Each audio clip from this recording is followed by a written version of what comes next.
안녕하세요. 작은 과일 가게를 운영 중인 30대 여성입니다. 처음부터 사업을 했던 건 아닌데 남편과 어머님이 이렇게 제 인생을 바꾸어 놓았네요. 후회는 없어요. 이 일을 시작하지 않았다면 지금도 하루하루 남편과 부딪혀가며 스트레스 받아가며 그렇게 살았을 것 같거든요. 그러니 그런 생각을 하면 지금 저에게 주어진 이 시간에 감사할 뿐이지요. 님이라는 글자에 점 하나만 찍으면 남이라더니 어쩌면 노래 가사도 그렇게 잘 썼는지 살다 보니 저에게도 남편은 더 이상 님이 아니라 남보다도 못한 사람이 되었어요. 하지만 편의상 일단은 남편이라고 부르겠습니다. 남편하고는 지인의 소개로 만났어요. 남편 쪽에서 먼저 결혼을 전제로 한 여자를 소개받고 싶어 했고 그 이야기를 전해 들은 제 지인이 다리를 놔준 거였죠. 저도 결혼 생각이 아예 없던 것은 아니기도 했고요. 그래서 싫은데 억지로 나간 자리였다 그렇게 말은 못하겠습니다. 못 이긴 척 나간 자리였다고 설명하면 적당하겠네요. 소개팅을 처음 해보는 건 아니었지만 그래도 예전과는 달리 이번엔 결혼 전제였으니 긴장 아닌 긴장이 되대요. 그래서 제 나름대로 평소와는 달리 화장도 좀 하고 옷도 예쁘게 차려입고 나갔어요. 그리고 약속 장소에 도착하니 누가 봐도 저만큼이나 긴장해 있는 남편이 먼저 도착해 저를 기다리고 있었죠. 이후로 서로 어색하게 인사를 나누고 남편의 주도로 대화가 이어졌는데 이혼한 마당에 이런 이야기를 하기도 좀 우습지만 시간이 어떻게 흘렀는지도 모를 만큼 말이 잘 통했어요.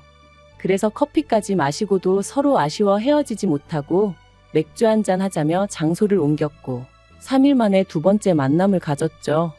이후로 저희는 정말 말 그대로 서로에게 불이 붙어 2주 만에 정식으로 사귀는 사이가 되었습니다. 나이 30이 넘어 결혼을 전제로 한 만남이다 보니 저희는 연애 시작부터 서로에 대해서 뿐만 아니라 서로의 가족이나 직장에 관해서도 많은 이야기를 나눴어요. 사실 친구들을 보니까 연애할 땐 서로 좋아서 서로만 생각하다가 결혼을 앞두고 이런저런 조건이 맞지 않아 헤어지는 경우가 종종 있었기에 저는 그런 실수는 하지 말아야지 싶었거든요. 그리고 그렇게 알게 된 게 일단 남편의 경우 부모님 두 분 다 당시 60대 초반으로 아버님은 회사를 다니신다 했고 어머님은 전업주부라고 했습니다. 그리고 밑으로는 3살 어린 여동생이 있다고 했죠. 듣기에는 정말이지 지극히 평범한 가정이었어요.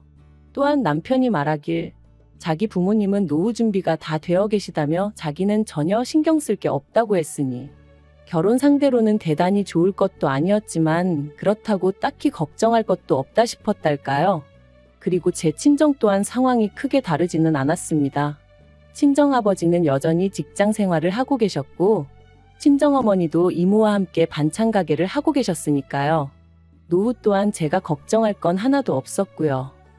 그런데 1년 반의 연애 끝에 정식으로 결혼 이야기가 진행되면서 황당한 사실이 하나둘씩 까발려지기 시작했습니다. 시작은 아버님의 회사였어요. 당시 남편은 아버님이 모 회사의 고문 같은 역할로 계시다고 했는데 그건 정말이지 부풀린 수준이 아니라 아주 새빨간 거짓말이나 다름이 없었습니다. 아버님은 실은 지인의 사무실에서 사무보조 정도를 해주는 수준이셨는데 그마저도 지인이 나오지 않아도 된다고 하는 걸 아버님이 억지로 나가고 계시던 상황이었거든요. 하지만 남편은 그저 아버님 자존심을 지켜드리고자 살짝 뻥튀기를 한 것뿐이라며 오히려 저더러 그 정도도 이해를 못 해주냐고 적반하장으로 나오는 게 아니겠어요? 그래서 그럼 도대체 시부모님 두 분은 무슨 돈으로 생활비를 대시냐니까 그건 제가 걱정할 게 아니래요. 어쨌든 노후 준비가 되어 있는 건 사실이라며 자식들한테 손 벌리고 그러실 분들은 아니라면서 말이죠. 친정에서는 이 사실을 아시고는 솔직히 많이 황당해 하셨어요. 아버님의 직장이 문제가 아니라 남편이 어쨌든 고의로 저를 속였다는 게 문제라고 하시면서요. 하지만 나오던 결혼 이야기를 없던 일로 하고 헤어지라 말씀은 차마 못하시는 눈치셨습니다. 왜냐하면 이 일이 있기 전까지 적어도 남편과 저 두 사람만 놓고 보자면 정말 알콩달콩 예쁘게 잘 만났거든요. 싸워서 울고 짜고 하는 일도 없었고 게다가 남편이 저희 친정부모님을 뵙기 전이었음에도 불구하고 생신이면 케이크 사서 제 손에 들려보내, 명절에는 과일 보내. 나름대로 잘했던 건 사실이었으니까요. 그래서 저희 친정부모님도 비록 직접 만난 적은 없었지만 무척이나 좋게 생각하고 계셨습니다. 특히 친정아버지는 제가 결혼하면 사위를 아들이다 생각하고 잘해주시겠다며 정말 기대가 크셨고요. 그러니 실망하긴 하셨어도 헤어져라 소리는 차마 못하시는 눈치셨죠. 그리고 무엇보다도 저도 남편에게 실망한 건 사실이었지만 그렇다고 사랑하는 마음이 순식간에 사그라들진 않았으니 말이 나왔으니 말이지만 답이 그게 아닌 게 뻔히 보이는데도 잘못된 결정을 내리는 사람들 보면 사람들이 지 팔자 지가 꼰다 그러잖아요. 저도 사실 그런 사람들 중 하나였고요. 그런데 막상 저도 제가 선택을 해야 하는 입장이 되니까 머리로는 하나를 보면 열을 안다고 헤어지는 게 맞는 것 같은데 자꾸 마음은 한 번만 더 믿어볼까 그런 생각이 들대요. 그래서 결국 남편과 부부의 연을 맺었습니다. 하지만 제 선택을 후회하기까지는 정말 오랜 시간이 걸리지 않았어요.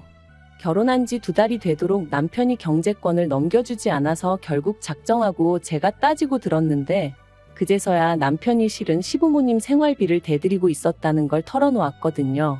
그것도 1, 20만 원 수준이 아니라 한 달에 무려 100만 원씩이나 드리고 있었죠. 어이도 없고 황당하고 제가 이제껏 드린 걸 돌려받아와라 그런 억지는 쓰지 않겠다. 하지만 앞으로는 그렇게 못 드린다 했어요. 그런데 남편이 자기가 드리던 걸 안 드리면 당장 시부모님은 어떻게 살라는 말이냐며 그럼 제가 모시고 살 거냐고 뻔뻔하게 나오는 게 아니겠어요? 그래서 노후 준비 다 되어 계시다고 하지 않았냐. 자식들에게 손 벌리는 분들 아니라면서 이게 말이 되냐 하니 이제 시부모님 연세 60 좀 넘으셨는데 어떻게 벌써부터 노후 자금을 쓰라고 하냐면서 자기는 그렇게는 못한답니다. 그럼 두 분 다 제대로 된 일자리라도 알아보게 하셔라. 특히 어머님은 어디 편찮으신 것도 아닌데 왜 집에 계시냐 했더니 그 연세에 어디 가서 일을 하시냐며 저에게 못됐다 하는데 정말이지 노후자금을 쓰기엔 너무 젊고 일을 하시기엔 너무 늙었다는 남편의 문혼일을 도무지 당해낼 수가 없었네요. 그래서 결국 저희는 결혼한 지 3달 만에 네 돈은 네 돈 내 돈은 내 돈 말 그대로 반반 결혼 생활을 시작하게 되었습니다. 가뜩이나 얼떨결에 신혼집도 친정에서 해주셔서 이렇게까지 결혼하는 게 맞나 긴가민가 했는데 반반 결혼 생활까지 하게 되니까 솔직히 기분이 정말 별로였어요. 하지만 여기서 끝이 아니었습니다. 이제 와서 말이지만 아무리 사랑했던 사이라도 거짓말과 돈 문제로 자꾸만 부딪히니 마음이 빠르게 식어만 가더라고요. 그런데 정작 남편은 아무 일도 없었던 것처럼 행동을 하니 저 인간이 미친 건가 아니면 내가 못된 건가 싶어 자괴감도 심해져 갔죠. 하지만 어쨌든 이미 결혼은 했고 싸운다고 상황이 나아지면 모를까 오히려 스트레스만 더 심해져 갔으니 다른 부부들도 별반 다르지 않을 거란 나름의 위로를 하며 그렇게 결혼 생활을 이어나갔습니다. 그런데 그렇게 1년쯤 지났을까 하루는 남편이 뜬금없이 식당을 하고 싶다대요. 식당이라니 할 줄 아는 건 라면 끓이는 것밖에 없었으면서 말이죠. 제가 뜬금없이 웬 식당이냐 그거 아무나 하는 거 아니다 했습니다. 그런데 남편은 어디서 뭘 보고 그런 확신을 얻었는지 자기가 기똥찬 아이디어가 있다면서 자기만 믿어라 어쩌라 난리도 아니었어요. 하지만 장사도 돈이 있어야 하지 남편이 얼마나 돈을 모았을 것 같지는 않았거든요. 그래서 그래 당신 마음대로 알아서 해 했습니다. 말로만 저러다 말겠지 설마 뭘 어쩌겠나 싶었거든요. 그런데 제가 남편을 너무 과소평가했던 모양입니다. 식당 이야기가 나오고 정말 2주도 안 돼서 남편이 회사에 사표를 썼다며 저한테 통보를 해왔으니까요. 아무리 반반 결혼 생활을 하고 있다지만 눈앞이 깜깜해지는 기분이었어요. 남편은 저한테 피해가는 일은 없을 거다. 오히려 제가 자기 덕을 보게 될 거다 하며 큰 소리를 뻥뻥 쳐댔지만 별 믿음도 안 갔고요. 그런데 이게 웬걸요? 회사를 관둔 지 2달 만에 남편은 보란듯이 서울 시내에 있는 식당을 인수했어요. 저도 말은 안 했지만 속으로 정말 깜짝 놀랐답니다. 그래도 원래 장사하던 가게를 인수했으니 권리금이랑 보증금이랑 못해도 몇 천은 들어갔을 것 같았는데 그 돈이 다 어디서 났나 싶기도 했고요. 하지만 알아서 괜히 골머리 썩느니 모르는 게 낫겠다 싶어서 굳이 묻지 않았죠. 초반에는 남편이 나름대로 기합이 바짝 들어가서는 아침 9시에 나가 새벽 4시에 들어오는 생활을 이어갔습니다. 그리고 그런 남편을 지켜보면서 저는 하마터면 거의 감동할 뻔했어요. 하지만 역시나 반년도 되지 않아 남편은 언제 그랬냐는 듯 점점 풀어지기 시작했고 급기야는 가게 오픈 시간도 자기 멋대로 바꾸는 거예요.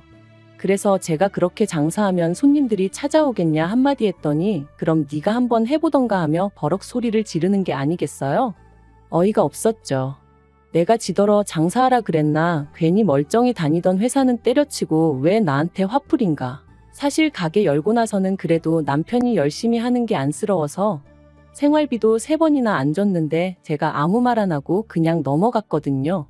얼마나 없으면 저러겠나. 못 주는 사람 속은 오죽하겠나 생각하면서 말이죠. 그런데 그런 저한테 미안해한다거나 고마워하는 기색은 없고 화풀이만 해대니 기도 안 차더라니까요. 그리고 급기야는 남편이 권리금이고 보증금이고 뭐고 모르겠다며 아주 배째라는 식으로 나오기 시작했습니다. 제가 미쳤다고 한두 푼도 아닌데 그런 소리가 나오냐니까 저더러 네 돈도 아닌데 무슨 상관이냐는 거예요. 그런데 더 어이가 없었던 건 남편이 그렇게 나오자 어머님이 난리셨어요. 알고 보니 남편 가게를 차려준 게 어머님이셨거든요. 어머님은 무려 8천만 원이란 당신 돈이 들어갔다며 그 돈을 저더러 갚으라셨습니다. 제가 어이가 없어서 저랑 상의를 하고 남편한테 빌려주신 것도 아닌데 그 돈을 왜 제가 갚아야 하냐고 저는 못 갚는다 했어요. 그리고는 남편더러 당신 어머니 돈인데 아깝지도 않냐. 정신 차리라 몇 번이나 어르고 달랬지만 도통 들어먹지를 않대요. 그런데 그 무렵 안 좋은 일은 몰려서 온다더니 제가 다니던 회사가 부도가 났습니다. 언젠가부터 흉흉한 사무실 분위기가 마음에 걸렸는데 결국 사장이 직원들을 모아놓고는 미안하게 됐다며 더는 방법이 있네 없네. 그리고는 대부분의 직원에게 해고를 통보했죠. 직원들 몇몇이 이렇게 나갈 수는 없지 않냐며 법적으로 한번 붙어보자고도 했지만 그게 말처럼 쉬운 일도 아니고 그래서 일단은 어떻게 상황이 진행되는지 알려달라 하며 저는 저대로 또 살 길을 찾아 나서야 했어요. 그리고 그런 와중에 남편은 하도 죽겠다며 사람을 보채대니 가게에 한번 나가봤는데 사실 그전까지는 자기 멋대로 결정하고 판 벌린 남편이 미워서 가게에 가본 적이 없었어요. 한창 남편이 열심히 하던 때는 방해가 될까 싶어 못 갔고요. 그래서 제대로 가본 건 그때가 처음이었는데 여길 왜 말아먹지 싶을 정도로 위치도 너무 좋고 한마디로 이해가 안 되는 거예요. 처음엔 당장 출근도 안 하겠다. 남편을 도와줄까 싶었어요. 하지만 정작 남편은 거의 포기한 상태로 무념무상인데 자칫하다간 저 혼자 독박 쓰게 생겼더라고요. 그래서 남편더러 정말 가게 접을 거냐 물으니 그럴 거라길래 그럼 나한테 팔라고 했습니다. 그러니까 남편이 그게 무슨 말도 안 되는 소리냐면서 팔고 자시고 할 게 어딨냐고 그냥 저더러 나와서 도와주면 되는 거 아니냐대요. 그렇게는 못한다 했습니다. 보나마나 당신은 나를 직원 부리듯 할 거고 어머님은 어머님대로 당신 돈으로 차렸다 하시며 온갖 생색을 내실 게 분명하다고. 그러니까 난 무턱대고 나와서 일 도와주고 그렇게는 못한다 했죠. 나한테 아예 전적으로 팔던지 아니면 접던지 당신 하고 싶은 대로 하라면서요. 그리고 저는 그렇게 어머님의 가게를 인수했습니다. 다만 저도 모아놓은 돈이 많던 건 아니었던지라 친정어머니에게 상의를 드리니 어머니가 당신이 인수하겠다 하셔서 저희 어머님 대 친정어머니 간의 거래로 이루어졌지요. 지금 생각해보면 저도 정말 무슨 깡으로 그랬는지 모르겠어요. 그런데 정말 가게 자리가 좋아서 조금만 신경 쓰면 잘 풀릴 것 같은 확신이 들었달까요? 그리고 나중에 듣기론 친정어머니는 어머니대로 제가 확신이 있으니 한번 밀어줘보자 싶으셨다대요. 그리고 그때부터 저는 정말 하루에 길어야 4-5시간을 자가며 가게 일에 몰두했습니다. 남편은 회사가 많은 동네니 무조건 술집을 해야 한다며 그 작은 공간에 빡빡하게 테이블을 밀어넣고 술을 팔았지만 일단 제대로 된 안주도 없지. 그렇다고 술이 싼 것도 아니지. 게다가 근처에는 이미 터줏대감처럼 자리 잡고 있는 괜찮은 술집들이 너무 많았거든요. 그래서 저는 과감하게 그 공간을 과일가게로 바꾸어 버렸어요. 저도 그랬지만 직장인들 대부분이 아침 먹을 시간도 없이 출근을 하는데 그럴 때 바나나라던가 사과 하나만 있어도 살 것 같거든요. 아무튼 나머지는 제 사업 비밀이라 더 말은 못하겠습니다만 과일 가게로 바꾼 건 정말 신의 한 수였어요. 제 예상보다 훨씬 더 많은 손님들이 아침 출근길 때만이 아니라 점심때 찾아오기도 했고 또 자취하는 직장인들도 많이 찾아왔거든요. 그래서 어떤 날은 과일이 없어서 못 파는 날도 있었다니까요. 그리고 그렇게 저는 단 1년 만에 친정어머니에게 빌린 돈을 모두 갚았을 뿐만 아니라 제 차도 뽑았는데 그걸 보고 남편이 어지간히 배가 아팠던 모양입니다. 참고로 이 무렵에는 남편이 역시 공무원이 제일이라며 공무원 공부를 하고 있었고 자기가 부담해야 할 생활비도 하루 이틀 밀려주기가 일쑤였던지라 따져보면 못해도 3분의 2는 제가 부담했을 거예요. 하지만 여기까지는 그래도 어쨌든 제 남편이니 이해하고 안고 가려고 했습니다. 그런데 그런 제 마음도 모르고 하루는 어머님이 제 과일 가게에 찾아오셔서는 남편에게 다 들었다며 제 가게를 내놓으라시대요. 처음부터 자기가 제 꼼수에 넘어가 안팔 가게를 팔았다면서 말이죠. 황당하고 어이가 없어서 그게 말이 되냐 했습니다. 정당하게 값 치르고 제가 인수한 제 가게니 억지 쓰지 마시라 했고요. 하지만 어머님의 억지에 이어 남편까지 저를 달달 볶기 시작했어요. 급기야는 한다는 말이 너는 이제 나름대로 노하우도 있고 그러니 어디 가서 새로 열어도 잘할 수 있지 않냐면서 자기도 자기지만 어머님이 저 때문에 얼마나 소가리를 하시는지 아느냐고 며느리가 돼서는 그러면 안 된다나요? 그리고는 며느리도 자식인데 어머님한테 효도는 못할 망정 이건 어머님 노후를 가로챈 거나 마찬가지네 어쩌네. 또 뭐라더라 자기가 언제까지 이렇게 공부를 해야 하냐. 자기도 집안에서 존경받는 가장이고 싶다.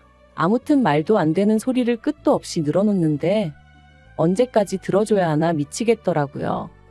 한편 어머님과 남편이 아무리 뭐라건 제가 들은 척도 안 하니 둘 다 방법을 바꾼 건지 한다는 소리가 제대로 된 보상을 해달라대요. 그리고 그 보상은 바로 현찰 1억이었죠.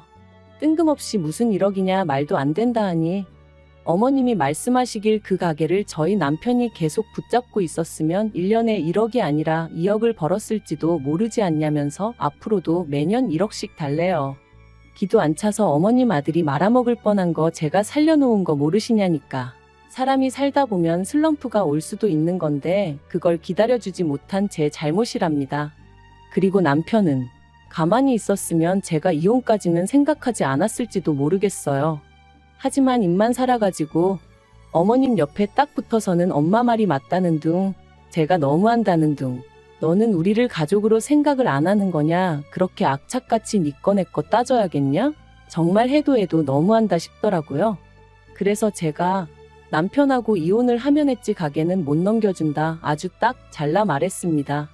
그리고 그 말 한마디를 어머님은 아주 그냥 너 잘 걸렸다 싶으셨는지 꼬투리 잡아 돈독이 올랐느니 어쩌니 하시더니 남편더러 이혼해라 이혼해 그러시는 거예요.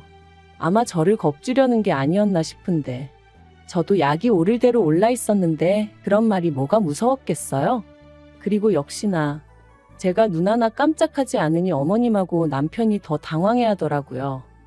그리고 저는 결국 지인을 통해 이혼 전문 변호사를 소개받았고 남편에게 이혼소장을 보냈습니다.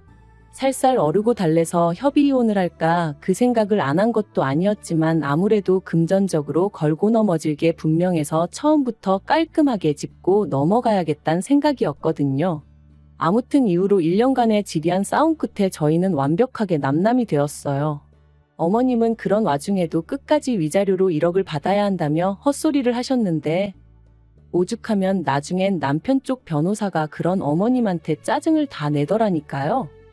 그리고 이후로 저는 과일 가게를 하나 더 오픈해 지금은 비교적 덜 바쁘고 더 여유로운 생활을 즐기고 있습니다. 친정어머니의 서포트가 없었다면 아마 지금의 이 생활은 결코 누릴 수 없었을 테지요. 그래서 지금도 열심히 노력한 제 자신보다도 시작할 수 있는 용기를 주셨던 친정어머니에게 더 감사한 마음뿐이에요. 남편 소식은 원치 않아도 말 많은 지인 덕분에 조금씩 듣게 되는데 여전히 공무원 시험 공부를 하는 중이랍니다. 저희가 살던 집이 친정어머니 명의의 집이었다 보니 남편은 시댁으로 다시 들어갔는데 공부를 집에서 하는 통에 어머님도 신우도 죽을 맛인가 보다며 아주 지인이 혀를 차더라고요. 그러면서 저더러 저런 사람인 줄도 모르고 소개시켜 미안하다길래 아니라고 저도 한때는 좋은 사람이라 생각하고 결혼까지 했던 건데 누굴 탓하겠냐 그런 소리 하지 마시라 했습니다.